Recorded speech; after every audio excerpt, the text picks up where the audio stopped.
আসসালামু আলাইকুম।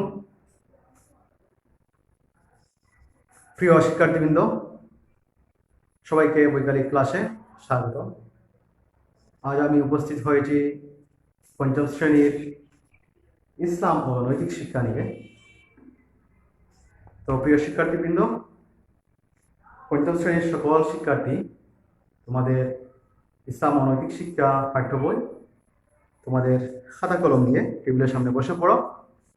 আজকে আমরা ইসলাম ও নৈতিক শিক্ষা থেকে একটু বিস্তর আলোচনা করব। ইসলাম ও নৈতিক শিক্ষা, পঞ্চম শ্রেণী, ইসলাম ও নৈতিক শিক্ষা। তাহলে চলো শুরু করা যাক। দেখো, তোমাদের বইয়ের একেবারে কভার পৃষ্ঠার শেষে একটা বাণী লেখা আছে, অমীয় বাণী, আল কোরআনের বাণী। একটি আয়াতের বাংলা অনুবাদ দেওয়া আছে, তোমরা একে অন্যের দোষ অন্বেষণ করো না। আল্লাহ তাআলা তার কালামে পাকে বলেছেন, তোমরা একে অন্যের দোষ অন্বেষণ করো না। আল কোরআন। আমাদের প্রত্যেকটি পাঠ্য বইয়ের কভার পৃষ্ঠার শেষে একটি সুন্দর বাণী দেওয়া থাকে। আমরা এটা মুখস্থ করে নিব, এটা হৃদয়ে ধারণ করব। তো প্রিয় শিক্ষার্থীবৃন্দ, তাহলে শুরু করা যাক পঞ্চম শ্রেণীর ইসলাম ও নৈতিক শিক্ষা। আজকে আমরা চতুর্থ অধ্যায় থেকে একটু আলোচনা করব। তোমাদের পাঠ্য বইয়ের চতুর্থ অধ্যায় পৃষ্ঠা নাম্বার 90 বের করো। পৃষ্ঠা নাম্বার 90 বের করো।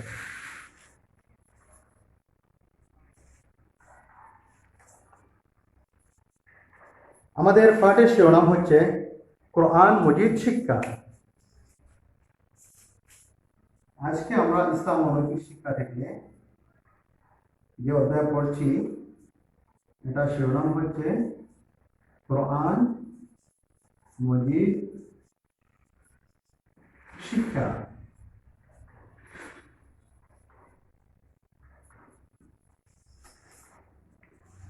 অত্যন্ত গুরুত্বপূর্ণ একটা চ্যাপ্টার। আমার চাকরি জীবনে একজন প্রধান শিক্ষক, যিনি আমার শিক্ষকও, আমি ওনার কাছে পড়ালেখা করেছি, ওনার নাম হচ্ছে মোহাম্মদ রফিকুল ইসলাম। আমি এই বিদ্যালয়ে আসার আগে ছৈলা সরকারি প্রাথমিক বিদ্যালয়ে ছিলাম, তিনি ওখানকার প্রধান শিক্ষক ছিলেন, স্যার জেনারেল শিক্ষিত। স্যারের চিন্তা করব গবেষণামূলক একটা কথা হলো, স্যার আমাকে বলেছিলেন যে খালেদ, আমাদের তৃতীয় শ্রেণী থেকে ধর্ম বা ইসলাম শিক্ষা বা প্রত্যেক ক্লাসে ধর্ম পড়ানো হয়।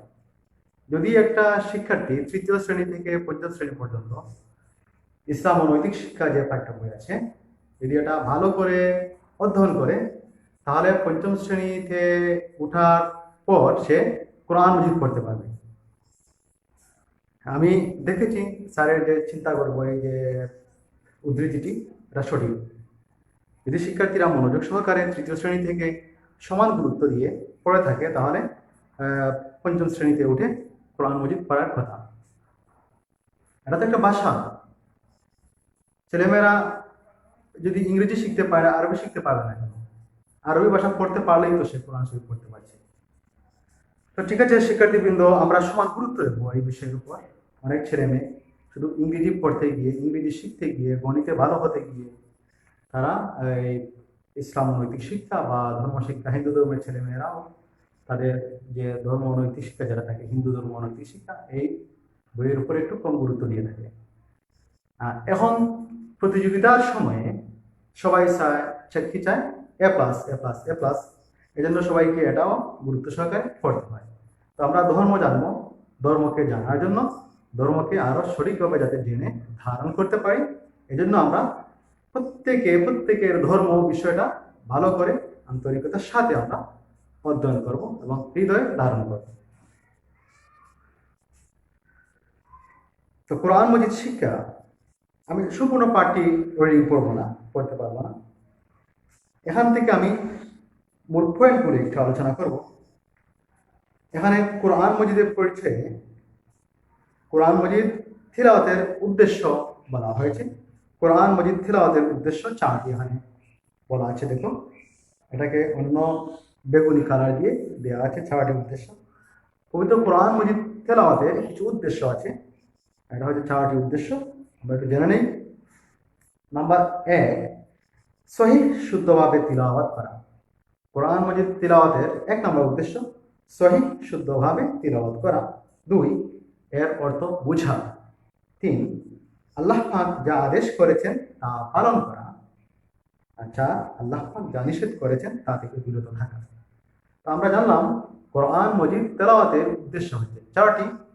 1, সহিহ শুদ্ধভাবে কোরআন মজিদ তেলাওয়াত করা। 2, এর অর্থ বোঝা এবং আল্লাহ তাআলা যা আদেশ করেছেন তা পালন করা, যা নিষেধ করেছেন তা থেকে বিরত থাকা। শুধু আল্লাহ তাআলা আদেশ পালন করেই করলেই হবে না, আল্লাহর নিষেধগুলো মেনে চলতে হবে। আল্লাহ যেটা বলেছেন এটা করো না, ওটা করো না, এটা করা যাবে না। প্রিয় শিক্ষার্থীবৃন্দ,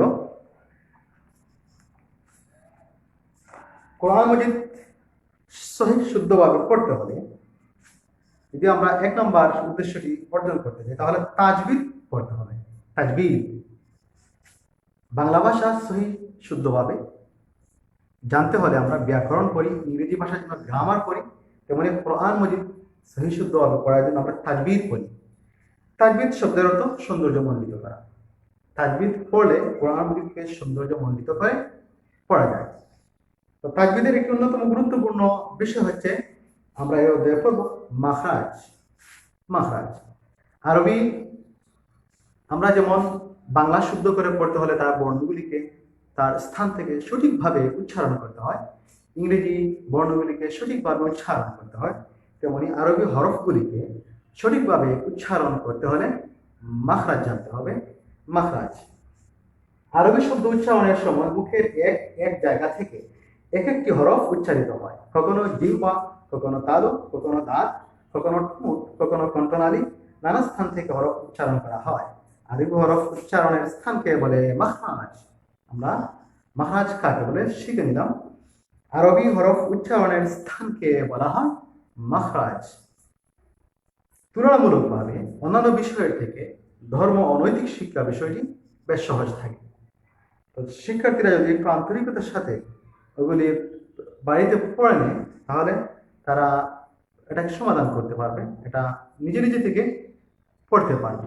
যেগুলি একটু একটু কঠিন আছে ওগুলো আমরা ক্লাসে হয়তো আলোচনা করলাম। আর এখন যেহেতু বন্ধের সময়, সহসাই বিদ্যালয় খুলবে না, তোমরা এই অধ্যায়টি ভালো করে তোমরা রিডিং দিবে।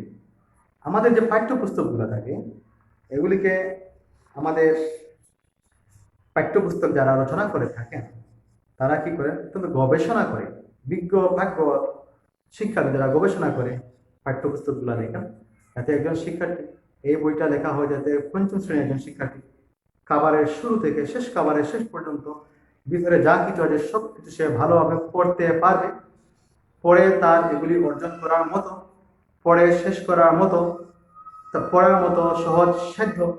সুতরাং তোমরা তোমাদের প্রত্যেকটি বিষয়কে তোমরা গুরুত্ব দিয়ে পড়বে, পাঠ্যপুস্তকগুলিকে পড়বে। অনেক সময় শিক্ষার্থীরা শুধু A+ পাওয়ার জন্য, পরীক্ষা ভালো করার জন্য গাইড বই পড়ে প্রশ্ন উত্তর দেদারসে মুখস্থ করে, কিন্তু তারা পাঠ্যপুস্তকগুলি পড়ে না। পাঠ্যপুস্তক পড়লে যে কোনো প্রশ্ন নতুনভাবে আসুক, অন্যভাবে বানিয়ে আসুক, সেটা উত্তর তোমরা অবশ্যই সাজিয়ে লিখতে পারবে। আমরা চেষ্টা করব, না অবশ্যই চেষ্টা করবো যে আমাদের পাঠ্যপুস্তকগুলি ভালোভাবে অধ্যয়ন করতে। মাখরাজে গিয়ে দেখো তোমরা, এখানে মাখরাজগুলি আলোচনা করা আছে।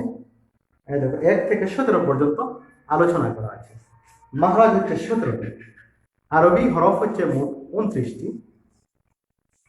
এই 29টি হরফ 17টি স্থান থেকে বের হয়। এই বের হওয়ার স্থানই তো মাখরাজ। আরবি হরফ উচ্চারণের স্থানকে মাখরাজ বলে। তাই এই স্থানগুলি আমরা সঠিকভাবে শিখব এবং এই স্থান থেকে এই অক্ষরগুলি যদি আমরা উচ্চারণ করতে পারি তাহলে আমরা শুদ্ধভাবে আরবি পড়তে পারবো, কোরআন শরীফ পড়তে পারবো।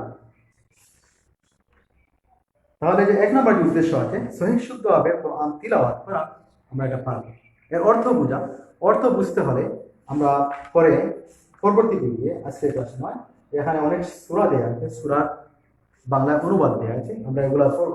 এগুলা পড়তে হলে কিছু যে কোনো ভাষা বিদেশি ভাষা পড়তে হলে তার শব্দের অর্থ জানতে হয়। আমরা পরবর্তী ক্লাসে শব্দের অর্থ জেনে নেব। এখানে যে সকল শব্দ দেওয়া আছে এগুলোর অর্থ আমরা শিখবো। আর ভাষাটা ভালো করে শিখতে হলে আমরা নতুন নতুন শব্দ পেলে এর অর্থ শিখবো। এখানে 17টি মাখরাজ দেওয়া আছে।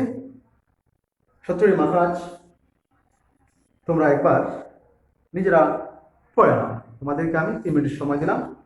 কোন হরফ কোন কোন স্থান থেকে উচ্চারিত তোমরা একটু পড়ে নাও।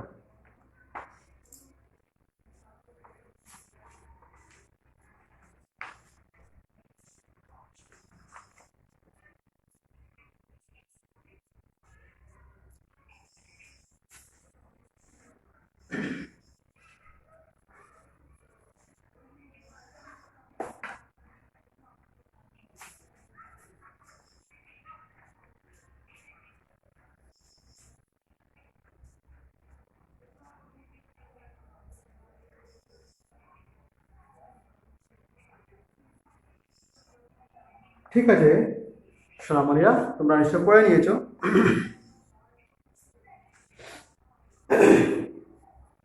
একটু লক্ষ্য করো, এই 17টি মাখরাজ আমরা সময় পেলেই ওগুলো একবার পড়বো, কোন স্থান থেকে উচ্চারিত হয় ওগুলি আমরা একটু উচ্চারণ করে নেব। এখন আমরা অনুশীলনীতে একটু চলে আসি। এই পাঠের 101 পৃষ্ঠায় যে অনুশীলনী দেওয়া আছে এখান থেকে আমরা একটু আলোচনা করব।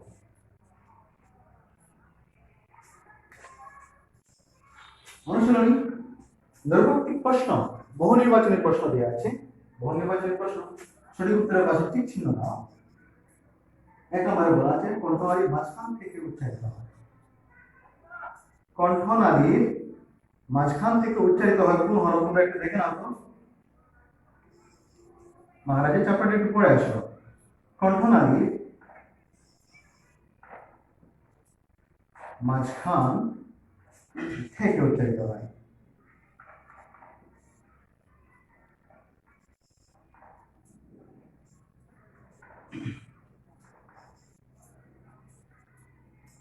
কণ্ঠনালীর মাঝখান থেকে কোন কোন হরফ উচ্চারিত হয়? আমরা একটু পেছনে যাই। কণ্ঠনালীর হরফগুলি প্রথমে দেওয়া আছে। 2 নম্বরে দেখো, কণ্ঠনালীর মাঝখান থেকে উচ্চারিত হয় কি? হা, আইন। 2টি হরফ, একটা হচ্ছে হা, হা, আইন। এই 2টি হরফ কণ্ঠনালীর মাঝখান থেকে উচ্চারিত হয়। হা, আইন। আমরা কিভাবে উচ্চারণ করবো? হা, আইন। সুন্দর। এখন এখানে 4টি অপশন দেওয়া আছে, ক, খ, গ, ঘ। এখানে গ নম্বরে দেওয়া আছে হা, আইন। এটা হবে তার সঠিক উত্তর। এরপরে প্রশ্ন হচ্ছে কণ্ঠনালীর শেষ অংশ থেকে উচ্চারিত হয়। মাখরাজটি তোমরা আরেকবার বলে আসো। কণ্ঠনালীর, আমি একটু ডট দিয়ে গেলাম, শেষ অংশ থেকে উচ্চারিত হয়। ডট দিলাম যাতে আমাদের সময়টা একটু সাশ্রয় হয়। কণ্ঠনালীর শেষ অংশ থেকে উচ্চারিত হয়। আরেকবার আমরা পেছনে যাব, একটু দেখে আসো তো। কণ্ঠনালীর শেষ অংশ থেকে উচ্চারিত হয়। 3 নম্বরে দেওয়া আছে কণ্ঠনালীর শেষ অংশ থেকে উচ্চারিত হয় 2টি হরফ, কি কি? খ, গাইন। সুন্দর। খ, গাইন। আরবি কমাটা উল্টিয়ে দেওয়া হয়।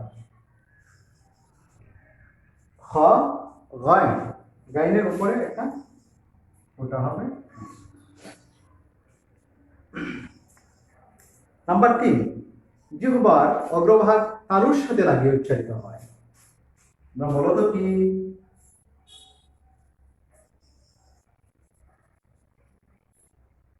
জিহ্বার অগ্রভাগ মানে আগের অংশ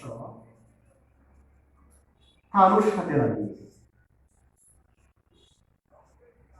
তালুর উপরের অংশ, জিহ্বার শুধু উপরের অংশ তালুর সাথে লাগিয়ে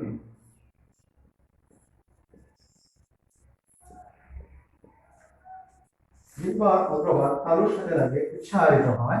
উচ্চারিত হয় কোন কোন হরফ আমরা একটু দেখে আসি। কণ্ঠনালী হরফের পরে জিহ্বার হরফ চলে আসছে। জিহ্বার অগ্রভাগ দেখো তালুর সাথে লাগিয়ে উচ্চারিত হয়। 9 নম্বরে দেওয়া আছে নুন। নুন আমরা নুন নুন এটা উচ্চারণ হচ্ছে নুন।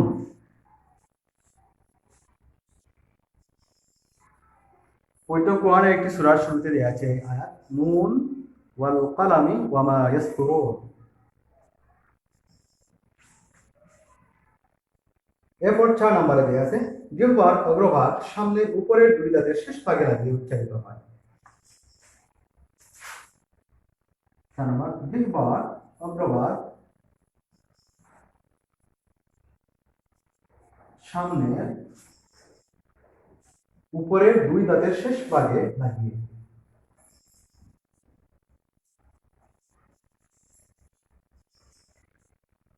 উপরের দুই দাঁতের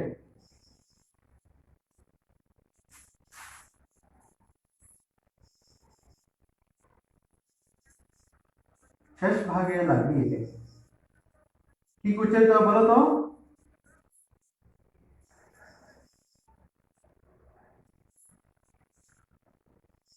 উচ্চারিত হয় জিহ্বার অগ্রভাগ উপরের দুই দাঁতের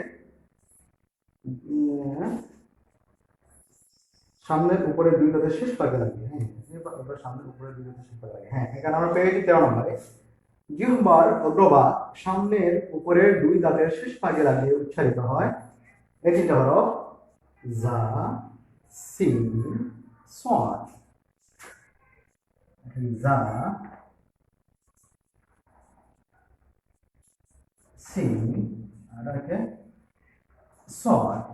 এই তিনটা হরফ জা সিন সদ। তোমরা বইয়ের দাগ দিয়ে নিতে পারো।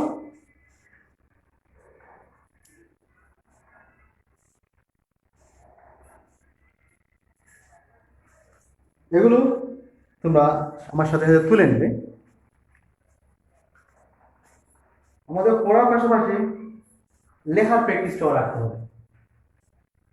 দীর্ঘদিনে না হয় আমাদের লেখার হাতটা বসে যেতে পারে।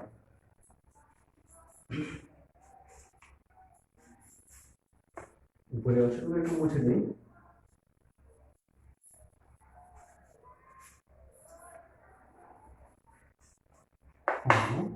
এখন 5 নম্বর জিহ্বার গুড়া তালুর সাথে লাগিয়ে উচ্চারিত হয়। 5 নম্বর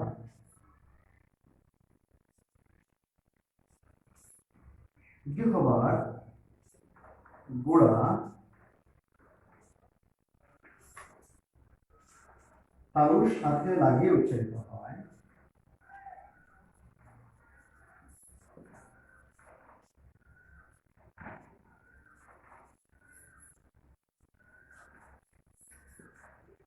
কি উচ্চারিত হয় বলো তো?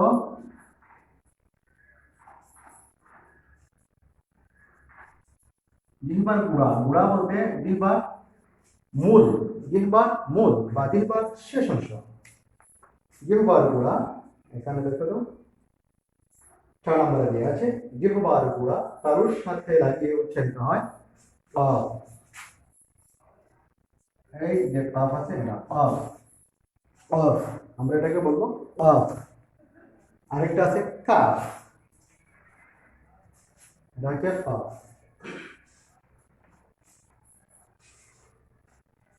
আরো দুইটি মাত্রা রয়ে গেছে 6 নম্বর। 6 নম্বরে কি দেওয়া আছে জিহ্বার মধ্যভাগ তালুর সাথে লাগিয়ে উচ্চারিত হয়। জিহ্বার মধ্যভাগ তালুর সাথে লাগিয়ে উচ্চারিত হয় কি? আমরা এটা নিচে লিখব। দেখো 6 নম্বরে দেওয়া আছে এখানে জিহ্বার মধ্যভাগ তালুর সাথে লাগিয়ে উচ্চারিত হয়। জিহ্বার মধ্যভাগ তালুর সাথে লাগিয়ে উচ্চারিত হয়। ক নম্বরে দেওয়া আছে জিন শিন ইয়া। ওখানে নেই, এখান থেকে উচ্চারিত হয় তিনটি হরফ কি কি? জিম শিন এটা হচ্ছে ইয়া ছয়ের মতো জিম শিন ইয়া। শেষে আর একটি বহু নির্বাচনী প্রশ্ন দেওয়া আছে, জিহ্বার অগ্রভাগ উপরের দুই দাঁতের গোড়ার সাথে লাগিয়ে উচ্চারিত হয়। জিহ্বার অগ্রভাগ, অগ্রভাগ মানে আগের অংশ, সামনের অংশ, অগ্র সামনে ভাগ। জিহ্বার অগ্রভাগ উপরের দুই দাঁতের গোড়ার সাথে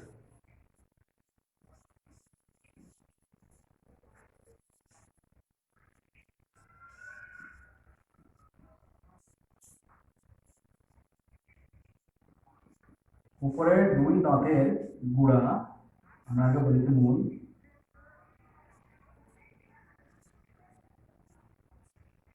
গোড়ার সাথে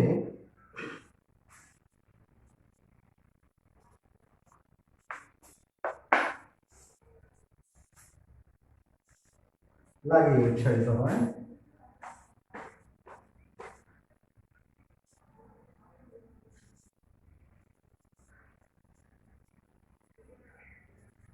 আমার সাথে তোমরা লেখো, উচ্চারিত হয় কি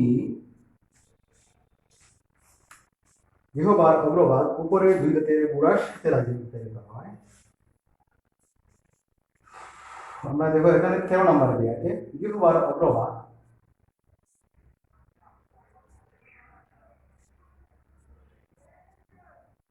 হ্যাঁ না 11 নম্বরে, জিহ্বার অগ্রভাগ উপরের দুই দাঁতের গোড়ার সাথে লাগিয়ে উচ্চারিত হয়।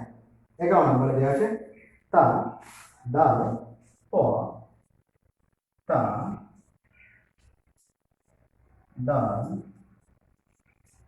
প, এটি হলো তা, দাল, প।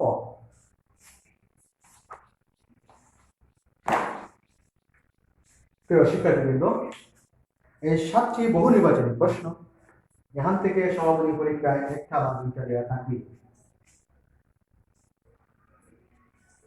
তোমরা এসে তুলে নিয়েছ, তাহলে মুছে দেই।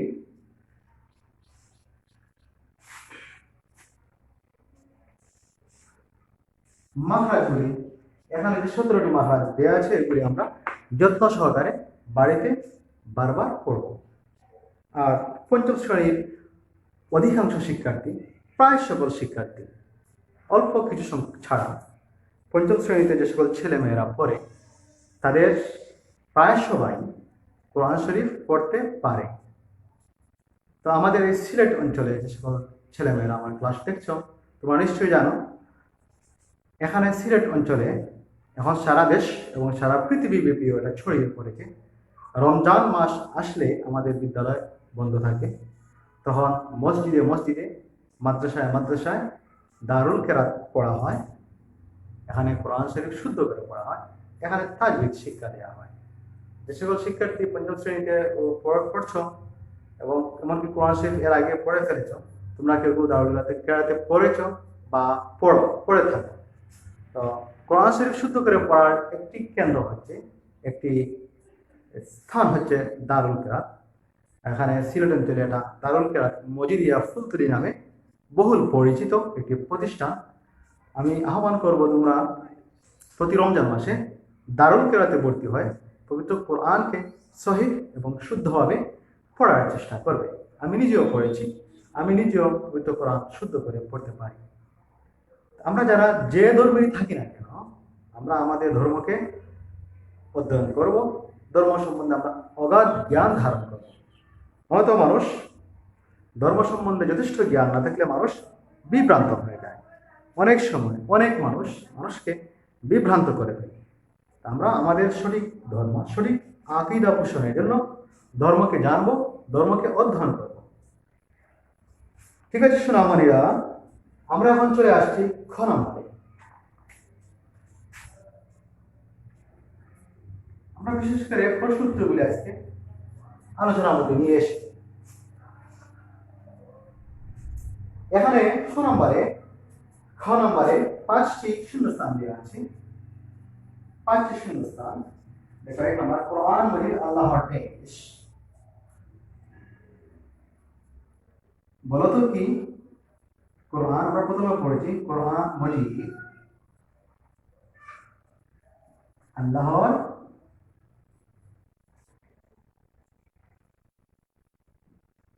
কোরআন মজিদ যে আমরা পড়ি কিতাবটি এটা হচ্ছে আল্লাহর কালাম। কালাম কালাম আল্লাহর কালাম। কালাম অর্থ বাক্য, বাণী, বাক্যকে বাণীও বলে আল্লাহর কালাম। কোরআন মজিদ আল্লাহর কালাম, আল্লাহর বাণীও যদি লেখো এটাও শুদ্ধ হবে।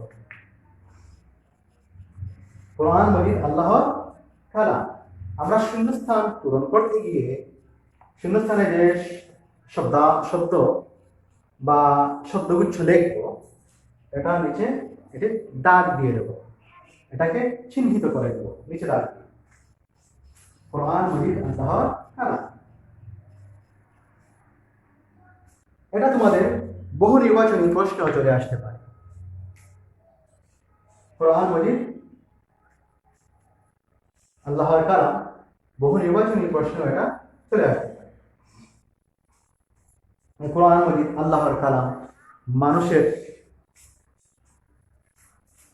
রচিত, ফেরেশতাদের বাণী। হ্যাঁ, এভাবে এটা বহু নির্বাচনী প্রশ্ন করে দিতে পারে। জিহ্বার গোড়া তালুর সাথে লাগিয়ে উচ্চারিত হয়। 2 নম্বরে দেওয়া আছে।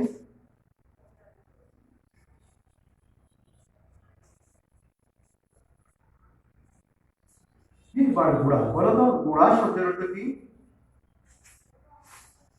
হ্যাঁ, মূল বা শিকড়। জিহ্বার গোড়া তালুর সাথে লাগিয়ে কি উচ্চারিত হয়? হ্যাঁ, তার সাথে লাগিয়ে উচ্চারিত হয়। এটা আমরা মাখরাজেও আগে পড়ে এসেছি বহু নির্বাচনী প্রশ্নে। আমরা পড়েছি বহু নির্বাচনী প্রশ্নে, এটা দেখো তো দেওয়া আছে এখানে, আমরা পড়েছি। হ্যাঁ, 5 নাম্বার, জিহ্বার গোড়া তালুর সাথে লাগিয়ে উচ্চারিত হয় অ। আমরা পড়েছিলাম অ। এটা নিচে আমরা আন্ডারলাইন করে দেবো অ।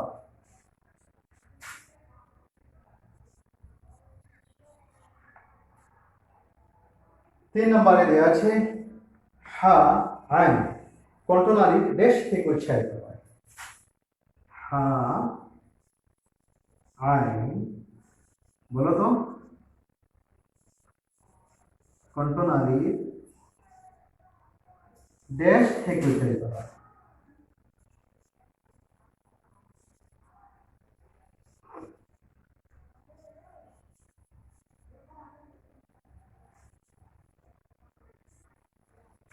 হা এবং আইন আমরা পড়েছি, এটাকে বহু নির্বাচনীতেও পড়েছি। কত নম্বরে আমরা পড়েছিলাম? হ্যাঁ, প্রথম নম্বরে কণ্ঠনালীর মাঝখান থেকে উচ্চারিত হয় হা আইন। তাহলে হা আইন কণ্ঠনালীর মাঝখান, মাঝখান, মা ঝ খয়াকার জন্য মাঝখান থেকে উচ্চারিত হয়, কণ্ঠনালীর মধ্যখান থেকে উচ্চারিত হয়। 4 নম্বরে কি বলা আছে? বিরাম চিহ্নকে বলে রেশ। বিরাম চিহ্ন বাংলাতে আমরা বিরাম চিহ্ন বা দাড়িগোনা আছে, ইংরেজিতে আছে দাড়িগোনা, এগুলোকে বলা হয় পাংচুয়েশন মার্ক, বাংলাতে বলা হয় বিরাম চিহ্ন। বিরাম চিহ্নকে দেশ বলে, দেশ বলে। আরবিতে আমরা যেহেতু কোরআন শরীফ পড়তেছি, এখানে বিরাম চিহ্ন আরবি ভাষা, যেটা এটাকে বলা হয়েছে বিরাম চিহ্নকে আরবিতে যে আমরা যেখানে গিয়ে থামি, বিশ্রাম নেই, বিরাম নেই, এগুলোকে বলা হয় কি আয়াত। সঠিক বলেছে। বিরাম চিহ্নকে আয়াত তো বলে, এটাকে আর কি বলা হয়? ওয়াকফ। ওয়াকফ বলা হয়, ওয়াকফ। ওয়াকফ লিখি ও ওয়াকফ, ওয়াকফ। ওয়াকফ শব্দের অর্থ হচ্ছে থামা, বিরাম নেওয়া।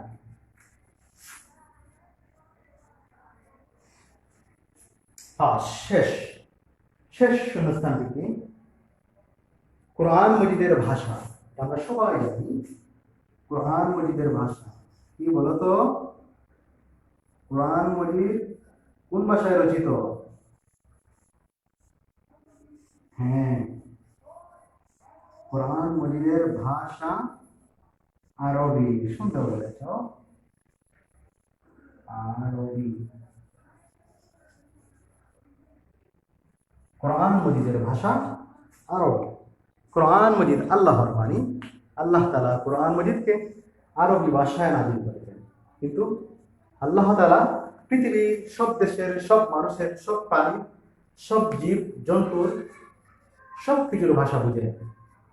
আল্লাহ শুধু আরবি বুঝেন, আরবি বুঝবেন এমন না। আল্লাহ তাআলা পৃথিবীর সব সৃষ্ট জীবের ভাষায় বুঝেন। একটা পিপিলিকা কি বলে তাও আল্লাহ তাআলা বুঝেন। কোরআন মজিদের ভাষা আরবি। আমরা যাতে এখান থেকে ভুল ধারণা আমাদের না আসে, যেহেতু কোরআন মজিদ আল্লাহর বাণী, আল্লাহর কালাম, আল্লাহ কোরআন মজিদ আরবি ভাষায় নাযিল করেছেন, তাহলে আল্লাহ শুধু আরবি ভাষায় হয়তো বুঝেন, এরকম ধারণা যেন আমাদের না থাকে। আল্লাহ তাআলা পৃথিবীর সকল জাতি, সকল দেশে, সকল সৃষ্ট জীবের ভাষা বুঝে। কারণ আল্লাহ তাআলাই তো মানুষকে ভাষা শিক্ষা দিয়েছেন।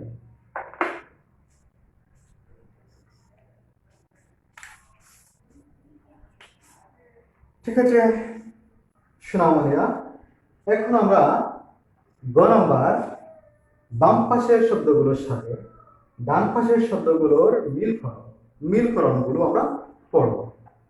এই মিলকরণ যদিও না আসে পরীক্ষা, এখান থেকে চলে আসতে পারে, অবজেক্টিভ হয়। আমাদের যে প্রথমে 44টা প্রশ্ন থাকে, 40 নাম্বার, এখান থেকে চলে আসতে পারে। এখানে দেয়া আছে ডান পাশ বাম পাশ দেয়া আছে বইয়ের মধ্যে। তোমরা দেখতে পাচ্ছ কোরআন মজিদ তিলাওয়াতের উদ্দেশ্য। কোরআন মজিদ হলো সর্বশেষ, দুই ঠোঁট থেকে উচ্চারিত হয়, জিহ্বার গোড়া তালুর সাথে লাগিয়ে উচ্চারিত হয়, কণ্ঠনালীর শুরু থেকে উচ্চারিত হয়। ডান পাশে দেওয়া আছে আসমানি কিতাব, 6টি, কফ, হামজা, হা, মিম, বা, ওয়াও। আমরা এই বাম পাশের বাক্যাংশের সাথে বা বাক্যের সাথে ডান পাশ থেকে কোনগুলি এসে মিলিত হবে, কোন শব্দ বা শব্দগুচ্ছ এসে মিলবে, আমরা এটা এখন লিখে দেব।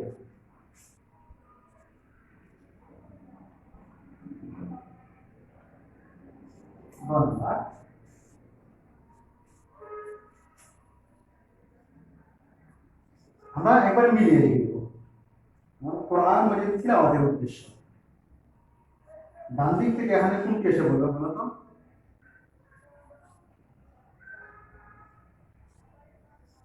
কোরআন মজিদ তিলাওয়াতের উদ্দেশ্য।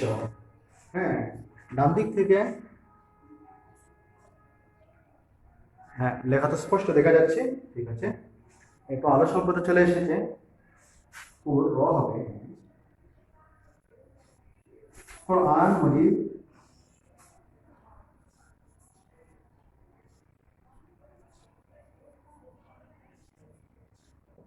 তিলাওয়াতের উদ্দেশ্য।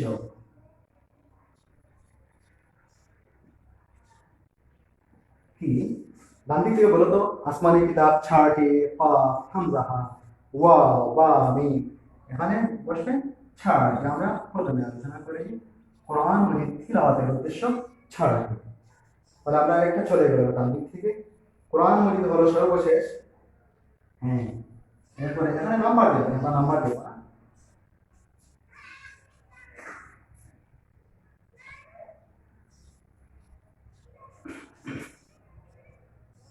এটার সাথে কি বসবে বলো? কোরআন মজিদ হলো অর্থাৎ সর্বশেষ। ডান দিক থেকে আসতে পারে এখানে। হ্যাঁ, প্রথমেই দেওয়া আছে দেখো আসমানি কিতাব।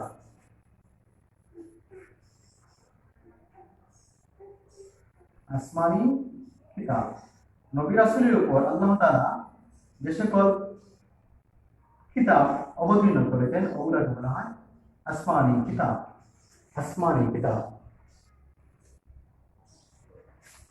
এরপরে দিয়েছে 2 ফুট থেকে উচ্চারিত হয়। ডান দিকে দেখো, তার বিকল্প দিয়েছে 2 ফুট থেকে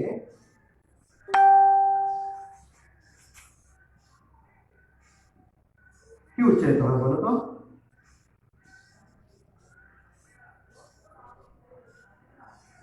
দুই ফুট থেকে উচ্চারিত হয়। এখানে হরফ নিশ্চয়ই, এখানে মাহরাজের কথা বলা হয়। কাফ তো 2 ফুট থেকে উচ্চারিত হয় না, হামজা হাও এগুলা গলা থেকে উচ্চারিত হয়। তাহলে এই যে 3টি হরফ দেওয়া আছে, ওয়াও বা মিম, ওয়াও বা মিম, এই 3টি হরফ উচ্চারিত হয়। জিহ্বার গোড়া তালুর সাথে লাগিয়ে উচ্চারিত হয়, এটা আমরা মাত্রায় পড়েছি।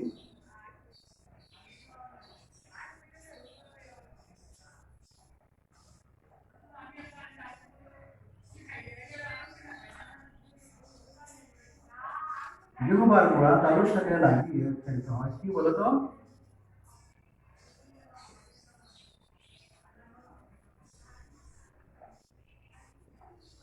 লাগিয়ে উচ্চারিত হয়। হ্যাঁ, দেখো এখানে যে হরফ দেওয়া আছে, শুধু কাফ উচ্চারণ করতে জিহ্বার গোড়া বা জিহ্বার মূল তার উপরে অংশের সাথে লাগে, কফ তালুর সাথে লাগিয়ে উচ্চারিত হয় কফ। জিহ্বার গোড়া তালুর সাথে লাগিয়ে উচ্চারিত হয় কফ। এরপর কণ্ঠনালীর শুরু থেকে উচ্চারিত হয়।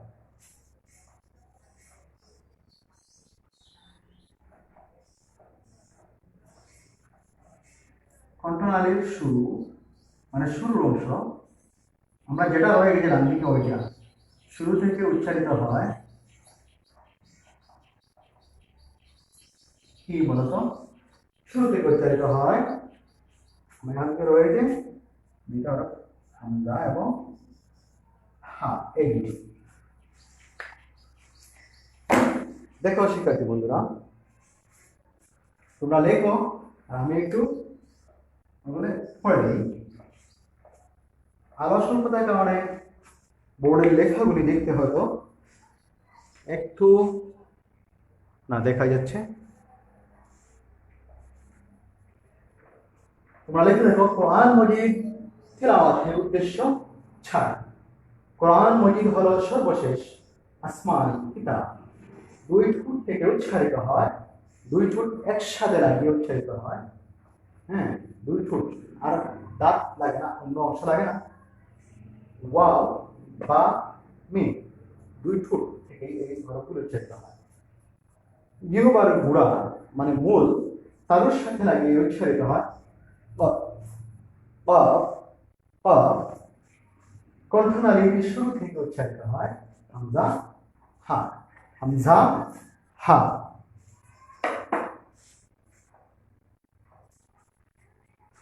তোমরা নিশ্চয়ই ততক্ষণে তুলে নিয়েছো এগুলি।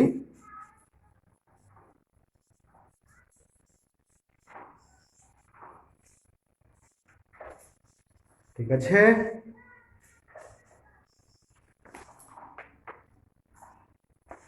তাহলে মুছে দিলাম।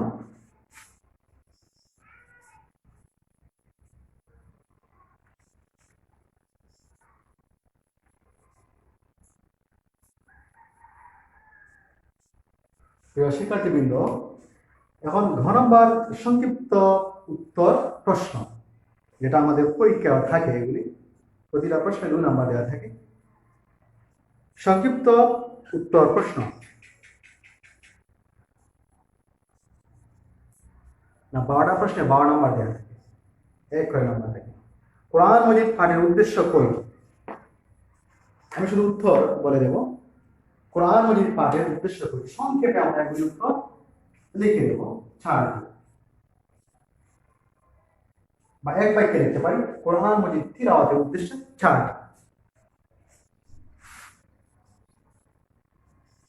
আমি একটি শব্দে লিখে দেওয়ার চেষ্টা করছি, তোমরা এক শব্দ লিখলে পুরো নাম্বার পাবে, একটি বাক্যে লিখলেও পুরো নাম্বার পাবে। 2 নাম্বার মাখরাজ খৈল। মাখরাজ খৈল আমরা পড়েছি 17টি। হ্যাঁ, মাখরাজ 17টি। কণ্ঠনালী হরফ কয়টি? কণ্ঠনালী হরফ কয়টি? এখন আমরা একটু গুনে দেখে আসবো। কণ্ঠনালী মানে কণ্ঠনালী থেকে বা গলা থেকে উচ্চারিত হয় কোন কোন হরফ, এটা মাখরাজে দেখেছি। দেখো কণ্ঠনালী, কণ্ঠনালী, কণ্ঠনালী, প্রথম তিনটি মাখরাজ কণ্ঠনালী। তাহলে এখানে প্রশ্ন হচ্ছে কণ্ঠনালীর হরফ কয়টি? প্রথম মাখরাজ থেকে 2টি, 2 নম্বর মাখরাজ থেকে 2টি এবং 3 নম্বর মাখরাজ থেকে 2টি, মোট হচ্ছে 6টি। কণ্ঠনালীর হরফ কয়টি? 6টি। 6টি হরফ। নাম্বার 4, সা দাল জোয়া কোথা থেকে উচ্চারিত হয়? এখানে আমরা মাখরাজে গিয়ে একটু দেখে আসবো। 4 নম্বর প্রশ্ন হচ্ছে সা দাল জোয়া কোথা থেকে উচ্চারিত হয়? দেখো সা দাল জোয়া জিহ্বার অগ্রভাগ সামনের উপরের 2 দাঁতের অগ্রভাগে লাগিয়ে উচ্চারিত হয়। আমরা এটা দেখে দেবো।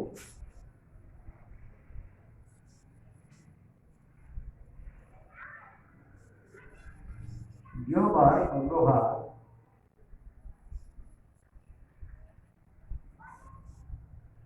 সামনের উপরের 2 দাঁতের অগ্রভাগে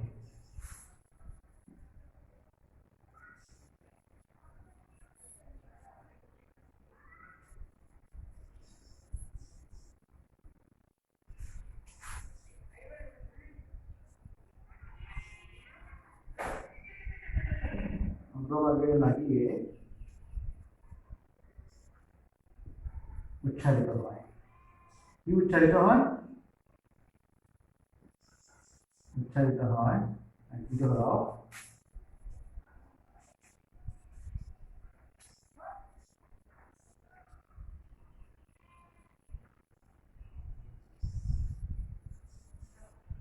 জ দাল সা বা সা দাল জ, এই তিনটি হরফ। এরপরে 5 নম্বর প্রশ্ন হচ্ছে 2 ঠোঁট থেকে কোন কোন হরফ উচ্চারিত হয়? আরেকবার আমরা মাঝখানে দেখে আসি। 2 ঠোঁট থেকে উচ্চারিত হয় 15 নম্বর মাখরাজ। 2 ঠোঁট থেকে উচ্চারিত হয় ওয়াও বা মিম।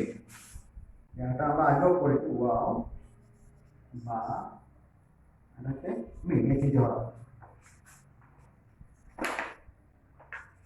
এখানে সংক্ষিপ্ত প্রশ্নের উত্তরগুলি আমরা লিখে দিলাম। তোমরা এটাকে এভাবে লিখে দিতে পারো বা এক বাক্যে লিখে দিতে পারো।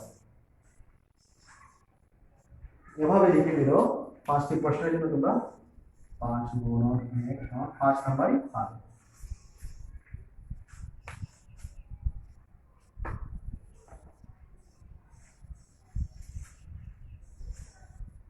শিক্ষার্থী বন্ধুরা, নিশ্চয়ই তোমরা ততক্ষণে এগুলি উঠিয়ে নিয়েছ। আর আমি মুছে দিলাম।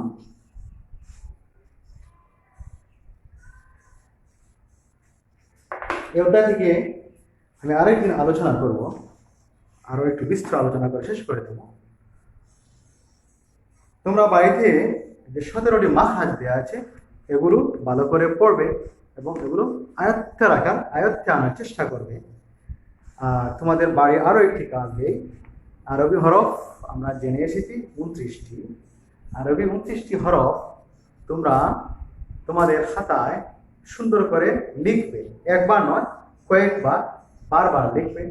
এবং এগুলি লেখা কোনো কঠিন কাজ নয়, তোমরা অবশ্যই পারবে। আরবি শিখতে গেলে, লিখতে গেলে এটা আরো সহজ হয়ে যায়, আল্লাহ তাআলা আরো সহজ করে দেয়। তো শিক্ষার্থী বন্ধুরা, আজকের ক্লাসের একেবারে শেষ প্রান্তে চলে এসেছি। তো সবাইকে আজকের ক্লাসে অংশগ্রহণ করার জন্য, মনোযোগ সহকারে দেখার জন্য, লেখার জন্য এবং আমার ক্লাসে সহায়তা করার জন্য সবাইকে ধন্যবাদ জানাচ্ছি। পরবর্তী ক্লাস দেখার আমন্ত্রণ জানিয়ে আজকের মতো আমার লাইভ ক্লাস এখানে শেষ করছি। সবার সহিত কামনা করি সবাই ভালো থেকো, সুস্থ থেকো, নিরাপদে থেকো। খোদা হাফেজ।